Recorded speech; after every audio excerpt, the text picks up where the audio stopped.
الكاريكال الفرنسية تدخل الخدمة في العراق قريباً.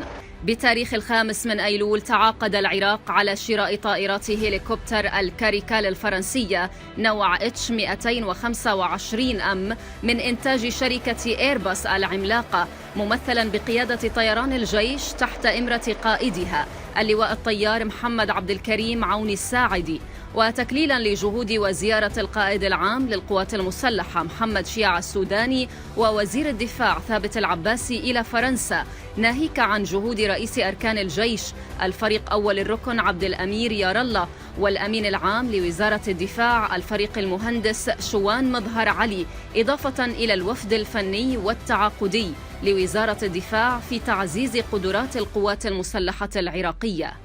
وتضمن العقد شراء طائرات الكاريكال بواقع 10 طائرات مقاتلة وساندة للقطاعات العسكرية وطائرتي إسعاف جوي وطائرتين لنقل الشخصيات المهمة كهدية من الجانب الفرنسي.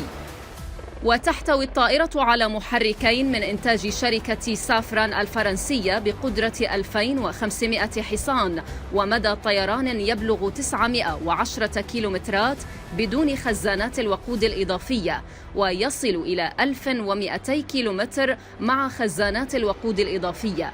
وتأتي الطائرة مجهزة بأجهزة ملاحة جوية متطورة تمكنها من الطيران في جميع الظروف الجوية، مع حمولة تصل إلى 28 مقاتلا بتجهيزاتهم العسكرية كافة، كما وتحتوي على كاميرات للتوجيه والرمي والاستطلاع.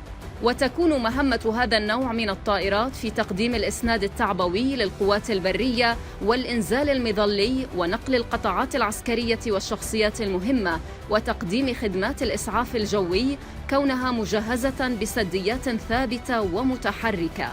وتحتوي الطائرة أيضاً على مدافع عيار 12.7 ملم و20 ملم وصواريخ 70 ملم موجهة وغير موجهة.